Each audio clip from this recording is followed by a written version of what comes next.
So dear student, welcome to my class. हम आज के क्लास में जो स्टैंडर्ड मॉडल ऑफ फिजिक्स है उसके लिमिटेशंस को डिस्कस करेंगे। Standard model of physics particle physics की फील्ड में एट प्रेजेंट जो हमारे पास थ्योरीज हैं उसमें one of the best theory है जो ऑलमोस्ट बहुत सी एक्सपेरिमेंट्स हाइपोथेसिस वगैरह को जो सेटिस्फाई करती है उनको एक्सप्लेन करती है। तो अपना सेशन स्टार्ट करने से पहले आप सबसे हम्बल रिक्वेस्ट है कि मेरे वीडियोस को ज़्यादा से ज़्यादा नंबर में सब्सक्राइब करें, अभी सब्सक्राइब करें, ज़्यादा से ज़्यादा लोगों तक इसको शेयर करें और बेल आइकन ज़रूर दबाएं जिससे कि अगले इस वीडियो का आपको टाइमली नोटिफिकेशन मिले। तो आज का हम अपना सेशन स्टार्ट करते हैं।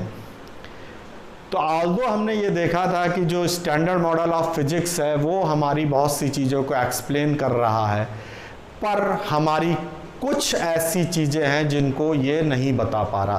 दैट मीन्स जो स्टैंडर्ड मॉडल ऑफ फिजिक्स है it is a not a full proof theory, ये हर चीज़ को एक्सप्लेन नहीं कर सकता।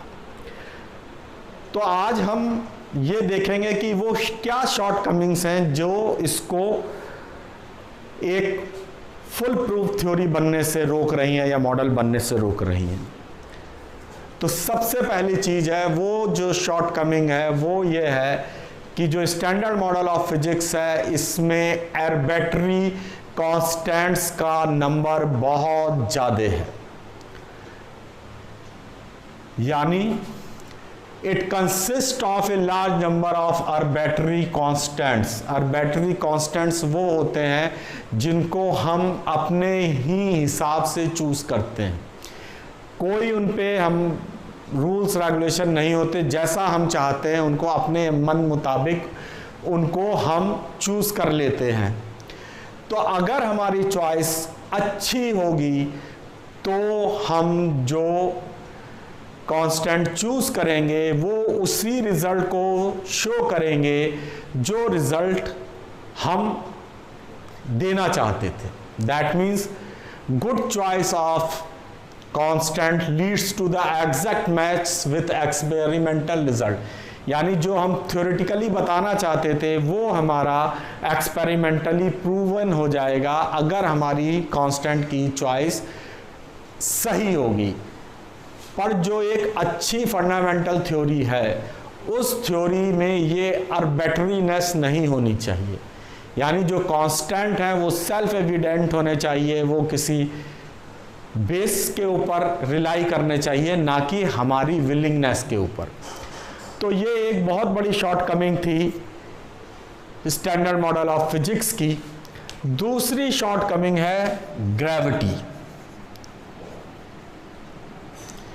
हमने देखा था जब हमने डिस्कस किया था स्टैंडर्ड मॉडल को कि ग्रेविटी को एक्सक्लूड कर दिया है, यानी जो 4 फंडामेंटल फोर्स थे उसमें से ग्रेविटी के फोर्स को हमने एक्सक्लूड कर दिया। उसके हमने 2 कारण कहे कि भाई एक ग्रेविटॉन जो प्रपोज्ड है ग्रेविटी के लिए फोर्स कैरियर की तरह, उसको हम अभी तक इन्वेंट नहीं कर पाए हैं या डिस्कवर नहीं कर पाए। तो ग्रेविटॉन अभी भी नहीं मिला है। The force career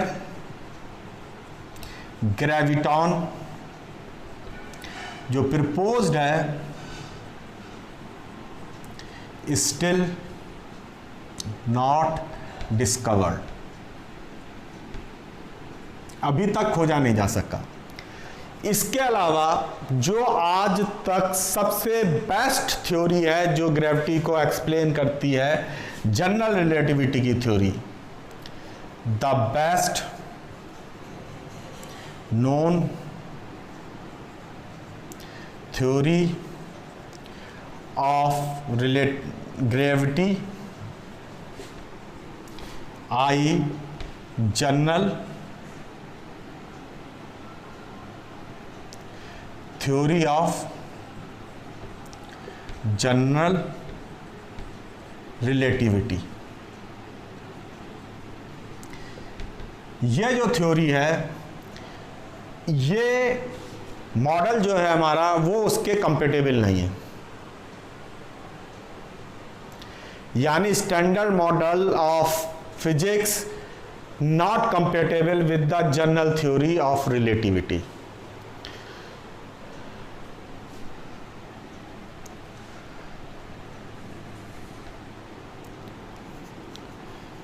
The standard model not compatible to general relativity। जो ये जनरल रिलेटिविटी की थ्योरी है, इसके से ये कंपेटेबल नहीं है। तो ये जब ग्रेविटी को ढंग से एक्सप्लेन नहीं कर सकता, तो ये भी एक इसकी शॉर्टकमिंग्स है। फिर हमारे रिजल्ट्स जो कॉस्मिक रेज वगैरह के थ्रू हमें मिल रहे हैं, वो ये सजेस्ट कर रहे हैं कि जो मैटर है वो तो मात्र 5% होगा यूनिवर्स का। डार्क मैटर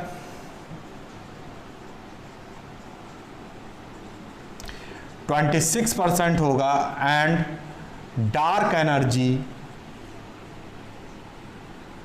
69% यानी रिमेनिंग कंपोनेंट होगा। हमारा जो स्टैंडर्ड मॉडल है ये मैटर को तो एक्सप्लेन करा पा रहा है कुछ हद तक, पर टिल डेट ये कोई ऐसा पार्टिकल, फंडामेंटल पार्टिकल नहीं डिस्कवर कर पाया है जो डार्क मैटर के बारे में कुछ बताए या उसको एक्सप्लेन करे या उसको जस्टिफाई करे। डार्क मैटर जो वर्ल्ड आया है वो इसलिए आया है कि डार्क मैटर वो मैटर है जो इंटरैक्ट नहीं करता किसी भी तरह से। अगर एट ऑल कोई वो इंटरैक्शन शो भी करेगा तो वो वीक फोर्स के थ्रू ही होगा।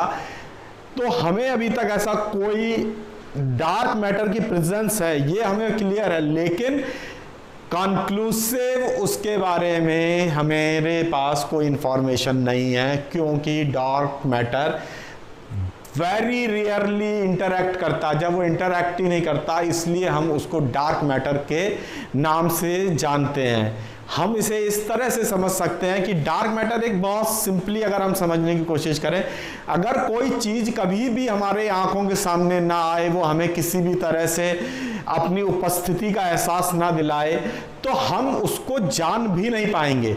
अगर कोई वो होता होगा तो हम उसको ऐसा नाम देंगे कि डार्क मैटर या इस टाइप का नाम, जो उसकी प्रेजेंस को शो तो कर रहा होगा लेकिन कंक्लूसिवली उसके बारे में कुछ नहीं बता रहा होगा। इसी तरह डार्क मैटर और जो डार्क एनर्जी है वो ऐसे दो फील्ड हैं यूनिवर्स के जिसके बारे में स्टैंडर्ड मॉडल साइलेंट है अभी तक। अब आता है mass of neutrino.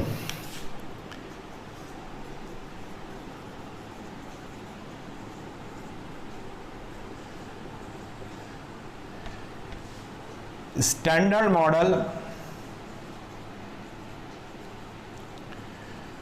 says mass of neutrino is 0, but neutrino oscillation experiment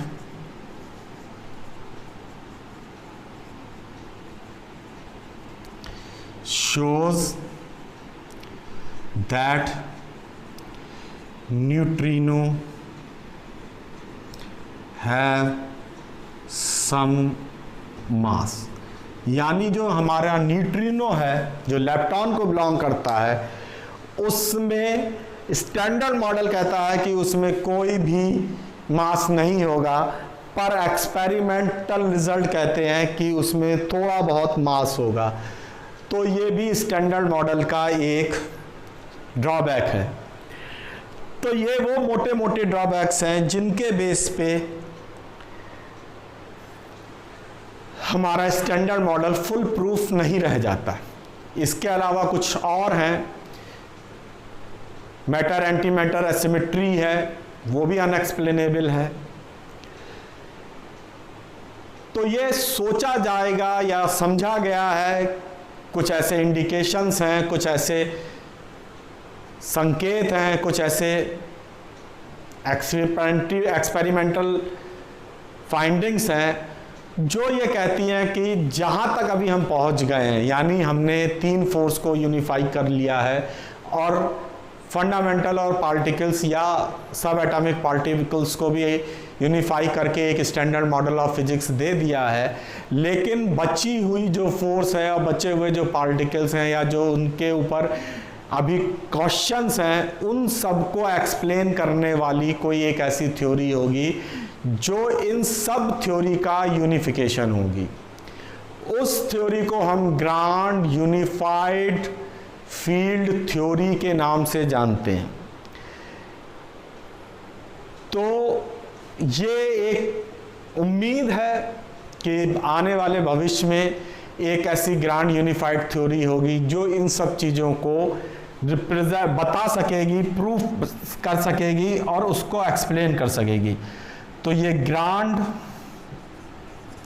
unified field theory,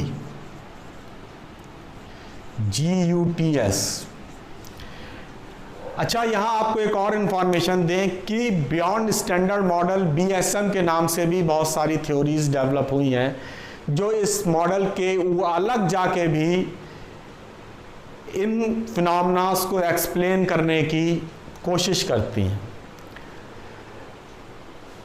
उनमें स्ट्रिंग थ्योरी है, एम थ्योरी है, इस तरह की थ्योरीज हैं जो अब डेवलप हो रही हैं,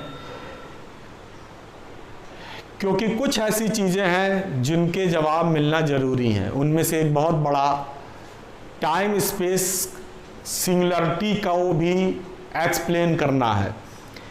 तो ये सब चीज़ों का जो सवाल है वो ये कहा जा रहा है कि कोई एक ऐसी थ्योरी डेवलप होगी जो इन सब को यूनिफाई करके हमें एक्सप्लेन कर सके और ये हमें लीड करेगी एक ऐसी कम्प्रिहेंसिव थ्योरी के तरफ जिसे थ्योरी ऑफ एवरीथिंग कहते हैं।